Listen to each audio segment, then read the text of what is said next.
नमो लोए सब साउणम।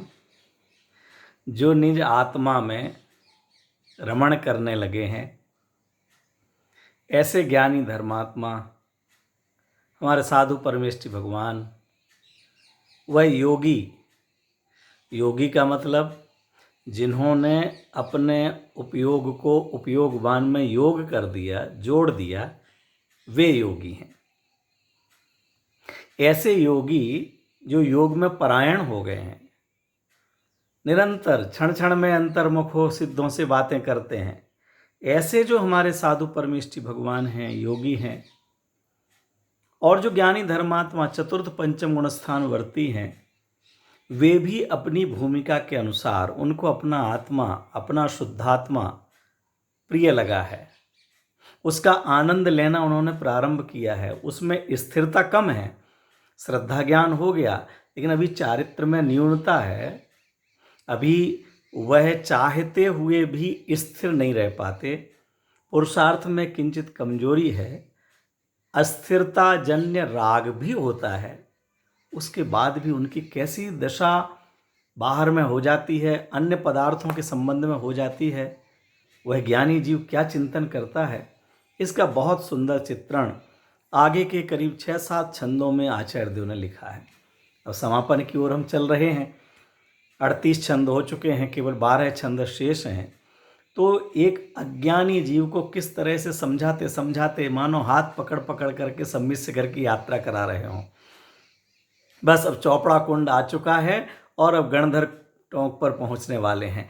इस तरह से आचार्य भगवान शनैः शनैः, धीरे धीरे धीरे धीरे, बेटा डरो मत, घबराओ मत, दूर नहीं है, इस तरह से आगे बढ़ा जा सकता है। हमारे ज्ञानी धर्मात्मा इस तरह से आगे बढ़े हैं, वो निरंतर इसी तरह चलते रहे हैं। उनके रास्ते पर धीरे धीरे तुम भी चल सकते हो। जब वो शिखर जी की यात्रा करके, और देखो देखो देखो वो वापस आ रहे हैं, ये शिखर जी की यात्रा कर सकते हैं, ये 27 किलोमीटर की यात्रा करके आए हैं, तो तुम क्यों नहीं कर सकते। ये एक तरीका है समझाने का। आचार्य भगवान को समझा रहे हैं कि देखो, जो जिसे स्वात्म संवित्ति होती है, अपनी आत्मा का आनंद का रस जिन्होंने चख लिया है, उनको यह जगत कैसा लगता है। निशामयति निःशेष मिन्द्रजालोपमं जगत् स्प्रत्य आत्मलाभाय गत्वान्यत्रानुतप्यते। क्या कह रहे आचार्य देव। उस ज्ञानी धर्मात्मा को, योगी को, आत्मानुभवी को, आत्मा का जो संवेदन कर रहे हैं, स्वात्म संवित्ति कर रहे हैं, ऐसे जीव को ये सारा जगत इंद्रजाल के समान दिखाई देता है। ये क्या सुंदर, क्या ताजमहल, क्या राजमहल, सब पुद्गल की रचना है। ऐसी रचनाएं भूतकाल में कितनी बार हो चुकी हैं, बिगड़ चुकी हैं, भविष्य में भी होंगी और नष्ट हो जाएंगी। चाहे लाल किला हो, चाहे स्वर्ण किला हो, चाहे कहीं का भी किला हो, चाहे किसी के भी कई मंजिल वाले बंगले मकान हो, सोना चांदी हो, पद हो, प्रतिष्ठा हो, नाम हो, यह किसी का भी स्थिर रहने वाला नहीं है। ये सारा कल्पनाजन्य है। इंद्रजाल के समान कह रहे हैं, जादूगर जैसे तरह तरह से, ये देखो ये सांप बना दिया, ये देखो ये रस्सी बना दी, ये किसी को काट दिया और हवा में उड़ा दिया। ये क्या है, कहते ऐसा कुछ हो नहीं रहा है, किसी की गर्दन नहीं काटी गई, किसी को कोई हवा में उड़ा नहीं सकता है। ये तो अपनी हाथ की कला से वह हमारे लिए इस प्रकार से दिखाता है। ऐसे ही यह सब पुद्गल की रचना हमारे सामने जो दिखता है, वह 2 प्रकार की ही रचनाएं दिखाई देती हैं। या तो समान जाति द्रव्य पर्याय, समान जाति माने केवल पुद्गल पुद्गल पुद्गल की ही पर्याय हमको दिखाई देती है।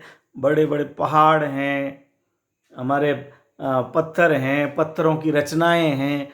ये जो अभी कहा ताजमहल, राजमहल, किले आदि, सिटी पैलेस, जिनको देखने के लिए हम 500-500 रुपये की टिकट दे करके घूमने के लिए जाते हैं, देश में विदेश में। साहब कहाँ जा रहे हैं हम, घूमने के लिए जा रहे हैं हम, दुबई जा रहे हैं, वहाँ जा रहे हैं। इतने 120 मंजिल की, 150 मंजिल की बिल्डिंग बनी हुई, क्या है वो, ईंट पत्थर की ही का ही एक आकार है ना। सीमेंट, लोहा, गिट्टी, और क्या लगा हुआ है? पुद्गल पुद्गल पुद्गल पुद्गल की रचना है, समान जाति द्रव्य पर्याय। क्या स्टैच्यू ऑफ यूनिटी खड़ी हो गई, इतनी बड़ी प्रतिमा, क्या है वो? ज्ञानियों की दृष्टि में देखें तो पुद्गल की रचना है। और ऐसी रचनाएं होना और बिघटना, पूर्ण गलन स्वभाव, पूर्ण गलन स्वभाव, बनना और बिगड़ना इसका स्वभाव ही है। क्या आश्चर्य है, क्या सुंदरता है उसमें। अगर ज्ञान ना हो तो वो सुंदर है जाने कौन, उसे सुंदर कहे कौन, उसको देखे जाने कौन। ये सारे ज्ञान की महिमा है, लेकिन अज्ञानी जीव ज्ञान पर नहीं रीझता है, ज्ञान की महिमा नहीं आती है। जो ज्ञेय बनता है उस ज्ञेय पर रीझता है, और ज्ञेय पर रीझने का फल चार गति है। ज्ञेय पर रीझने का फल अनंत दुख है, आकुलता है।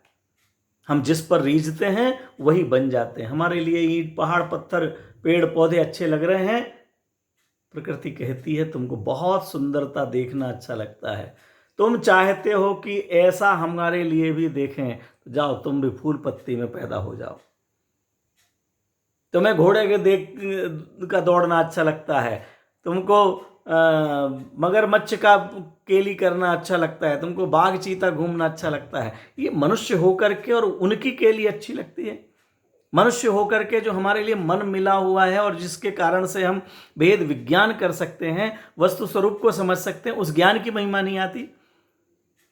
बंदर कितना चतुर होता है, तो बंदर की चतुराई, बंदर के ज्ञान पर हम खुश हो रहे हैं। कुत्ते के, आज के कुत्ते कितने ज्ञानवान होते, सब वो जैसे चोर पकड़ सकते हैं, वो गेंद उठा करके ला सकते हैं, वो मालिक को पहचानते हैं, वो ऐसे, उसके ज्ञान पर हमारे लिए बहुमान आ रहा है, उसके ज्ञान का हम अभिनंदन कर रहे हैं। लेकिन मेरा ज्ञान जो इन सब का भेद विज्ञान कर सकता है, शरीर और आत्मा को भिन्न भिन्न जान सकता है, राग और ज्ञान को अलग अलग जान सकता है, मैं केवल ज्ञानानंद स्वभावी हूं, बाकी सब सारा जगत इंद्रजाल के समान है।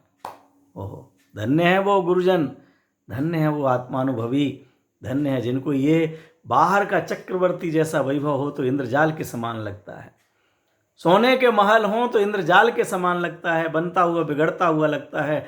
उनके लिए कोई भी एक परमाणु भी वो चैलेंज करते हैं, कोई मेरे लिए अपनी ओर आकर्षित कर सके ऐसा विश्व में है ही नहीं, क्योंकि सर्वोत्तम सर्वोत्कृष्ट चाकचिक्य स्वानुभूत्या चकास्ते, जो स्वानुभूति से प्रकाशित हो रहा है, निरंतर प्रकाशमान है, लगातार, ऐसे आत्मा में जो रमते हैं।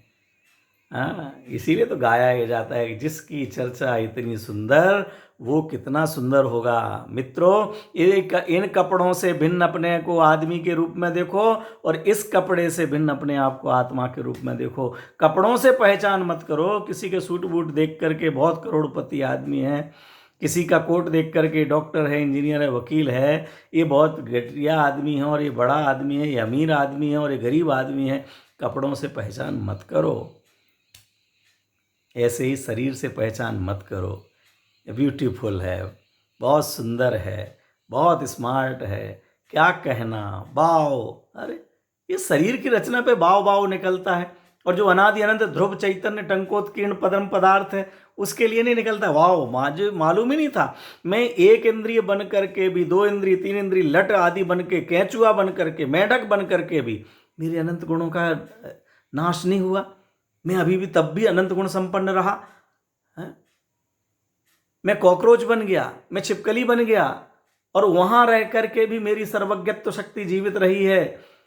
अरे मैं उस शक्ति के कारण जीवित हूं, लोगों ने हिट डाल दिया कि ये मर जाए, अरे मेरी वो पर्याय भले छूट गई हो, लेकिन मेरा नाश कभी नहीं हुआ। मैं उस जीवत्व शक्ति का धारक हूं, चैतन्य प्राण से जीवित नित। ये 10 प्राण तो घटते बढ़ते रहते हैं और पूरा अभाव भी हो जाता है, लेकिन मेरा जो चैतन्य प्राण है, चेतना चेतना चेतना, जानना जानना जानना, वो चाहे मैं कहीं पर भी रहूं, मेरा जानना कभी भी समाप्त होता नहीं, हो सकता नहीं। वो जानना ही मेरा प्राण है। ये ऑक्सीजन मेरा प्राण नहीं है, धन मेरा प्राण नहीं है, ये इंद्रियां मेरी प्राण नहीं है, ये तो पुद्गल की रचना है। तो बाहर में एक तो हमको समान जाति द्रव्य पर्याय, सोना चांदी, ये मोबाइल टीवी, ये सब समान जाति द्रव्य पर्याय है, केवल केवल केवल पुद्गल द्रव्य से मिलकर के बनी हुई पर्याय है। चाहे वो स्मार्ट टीवी हो, चाहे छोटा सा टीवी हो, चाहे ब्लैक एंड वाइट हो, चाहे रंगीन हो, होम थिएटर लगा रखा हो, वो सब पुद्गल की रचना है। और दूसरा हमको दिखती है असमान जाति द्रव्य पर्याय, जो जीव और पुद्गल से मिलकर के ये मनुष्य की पर्याय, पशुओं की पर्याय, नारकी और देव हमको दिखाई देते नहीं हैं। अब हम इन समान जाति और असमान जाति द्रव्य पर्याय, चिड़ियाघर में गए, ये जिराफ, ये पौंडा, ये बाघ, ये शेर, ये सांप, ये मछली, किनको देख रहे हैं? असमान जाति द्रव्य पर्याय है। असमान क्यों? जीव और पुद्गल दो प्रकार के द्रव्यों से मिलकर के बनी हुई। ये मनुष्य कितना अच्छा, ये लड़की कितनी सुंदर है, वाह, इससे शादी हो जाए। ये लड़का हीरो लगता है, वो लड़की हीरोइन लगती है, वो नायिका लगती है, वो खलनायिका लगती है। क्या है ये? हम ज्ञान दोनों को ही शुद्ध रूप में नहीं देख पा रहे, ना पुद्गल को और ना जीव को। अपनी ज्ञान शक्ति, समय सार जी में लिखा है, इसकी विवेक शक्ति मुद गई है, छुप गई है, खत्म नहीं हुई, लेकिन मुदी हुई है। जैसे आंख थोड़ी झपक जाए तो अभी ये पूरा सोया नहीं है, मरा तो है ही नहीं, लेकिन अभी थोड़ी सी झपक रही है, आंख मुदी हुई है, विवेक शक्ति मुद गई है। पता ही नहीं चलता है कौन अपना है, कौन पराया है, कौन ज्ञानवान है, कौन अज्ञानवान है, किससे सुख मिलेगा, किससे सुख नहीं मिलेगा। अंदाजा भागे जा रहे हैं, दूसरों को भागता हुआ देख करके हम भी भागे चले जा रहे हैं। चलो चलो चलो, वहां मिलेगा, वहां मिलेगा, वहां मिलेगा। क्या मिलेगा, कब मिलेगा, कुछ अता पता नहीं। धन की दौड़ में, पद की दौड़ में मित्रों बहुत आगे निकल आए हैं आप लोग भी। थोड़ा रुकिए, थोड़ा विश्राम कीजिए, थोड़ा आराम से रुकिए, थकान को दूर कीजिए, विचार कीजिए, भागम भाग में मत उलझिए। अगर 10-20 लाख कम रह जाएंगे कोई अंतर नहीं पड़ेगा, अगर किसी एक प्रमोशन नहीं हो पाएगा कोई अंतर नहीं पड़ेगा, एक इंक्रीमेंट कम लगेगा कोई अंतर नहीं पड़ेगा, जीवन खत्म नहीं हो जाएगा। 3 BHK का फ्लैट नहीं ले पाएंगे आप, केवल 2 BHK के में रह रहे, क्या अंतर पड़ रहा है? कोई ऐसा थोड़ी कि 3 BHK वाला स्वर्ग में जाता है, 4 BHK वाला सर्वार सिद्धि में जाता है, और खुद की बिल्डिंग हो तो मोक्ष चला जाता है। ऐसा कुछ नहीं है। जितना अधिक परिग्रह होगा उतना अधिक परिग्रहानंदी रौद्र ध्यान होगा, उल्टा नरक में जाने का। जितना जितना परिग्रह बढ़ेगा उतना हम आनंद मानेंगे। वो बिल्डिंग या वो कमरे नहीं हमको नरक में भेजेंगे, लेकिन उनको देख देख करके जो आनंदानुभूति होती, वाह, मेरे 4 BHK में रहता हूँ मैं, पूरा फ्लैट मेरा ये एयर कंडीशन है, मेरी गाड़ी एसी है, मेरे ऑफिस एसी है। ये जो परिग्रह जोड़ जोड़ करके उसमें आनंद मानने की कल्पना है, यह हमारे लिए नरक ले जाने वाली है। मित्रों, सारा एसी छूट जाएगा, वहाँ इतनी सर्दी गर्मी सहन करना पड़ेगी। त्रियंच गति में जाए, देखो आप, सड़कों पर खड़े रहना पड़ता है, बरसात में पानी बरस रहा है, कोई छाया के लिए जगह नहीं है। क्या स्थितियां बनती हैं उन त्रियंच गति में। और ऐसे मनुष्यों की भी, कितने लोग तपते रहते हैं, छाया नहीं होती है सिर के ऊपर। आज हमारे सिर पर छाया है, रहने को, भोजन को सब सुविधाएं मिली हैं। केवल बैंक बैलेंस बढ़ाना और कुछ और ऐशो आराम के साधन बढ़ाना, भूखे प्यासे तो नहीं रह रहे हैं। कोई बीमारी हो जाए तो दवाई के बिना रहें आप, इतना तो कम पैसा नहीं है। आपको या बच्चों को पढ़ाना हो तो स्कूल की फीस जमा नहीं की जा सके, इतना तो पैसा कम नहीं है। फिर कितना और बढ़ाना और कितना जोड़ करके जाना है, छोड़ करके जाना है। सोचिए, धन्य वो ज्ञानी जन जिनको ये सारा जगत, ये 2-2 हज़ार के नोट इंद्रजाल के समान लगते हैं। केवल क्या चाहते? स्पृहत्य आत्मलाभाय, केवल आत्मलाभ होना चाहिए, आत्मलाभ होना चाहिए। केवल जो कुछ भी चाहता है वो आत्मलाभ के लिए ही चाहता है। और यहाँ तक कहते हैं कि इतनी आत्मा की रुचि बढ़ गई, लेकिन पूर्व के कोई संस्कार हों, घर गृहस्थी में रहते थे, समाज में रहते थे, तो यदि कोई विकल्प आ जाए और किसी कार्य के बारे में कह दें, कोई विकल्प पूर्ति करने के लिए बात कहने में आ जाए, तो कहते अनुतप्यते, प्रायश्चित करते हैं, पश्चात, अरे कहाँ कह दिया, दुनिया में जो होना वो होने दो, मुझे कहाँ विकल्प आ गया, बेटा ऐसा नहीं करना, बेटा ऐसा कर लेना, बेटा दुकान चले जाना, कि बेटा ये पढ़ाई कर लेना। हाँ, या फिर कोई और ऊंची अवस्था में पहुंच गए तो समाज में, भैया यहाँ मंदिर होना चाहिए, यहाँ धर्मशाला होना चाहिए, यहाँ पर स्वाध्याय भवन होना चाहिए, शास्त्र लिखना चाहिए, शास्त्र पढ़वाना चाहिए, शास्त्र बांटना चाहिए। अरे मुझे क्या लेना देना, जिसकी योग्यता हो, होनहार हो जाएगा। ऐसा अनुतप्यते, मैंने उन विकल्पों में कदाचित पूर्व के संस्कार से ऐसा कोई विकल्प आ भी जाए तो वहां जा कर के वह प्रायश्चित करते हैं, दुखी होते हैं। अनुतप्यते, ताप लगता है, पश्चाताप होता है, अरे ये कहाँ मैंने अपना इतना समय विकल्पों में खो दिया, क्या मेरे विकल्पों के अनुसार कुछ होने वाला है? हमारे विकल्प दूसरों के लिए अकिंचित कर हैं और अपने लिए अनर्थकारी हैं।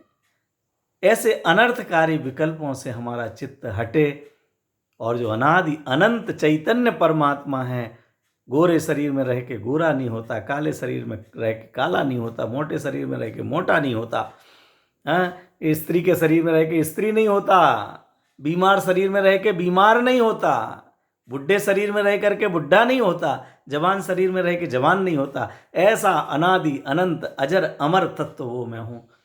उसकी महिमा आवे, उसकी चर्चा करो, चर्चा चर्चा चर्चा बढ़ती चली जाएगी। वह चर्या का लक्ष्य लेकर के बढ़ती जाए। चर्चा होगी तो चर्या भी होगी। लड़का लड़की के संबंध की बातें चलना चालू हो गई, अब शादी जरूर होगी। शादी से पहले बातें तो होती ही हैं। हम भी बातें करें, पाप की बातें क्यों करें? आपकी बातें करें, हम पाप की बातें क्यों करें? 5 पापों में हम लगे रहते हैं। अरे पंचम परम भावनामिक भाव पकड़ो, ये 5 पाप तो 4 गतियों में परिभ्रमण कराने वाले, और पंचम परम पारणामिक भाव पंचम गति में पहुंचाने वाला है।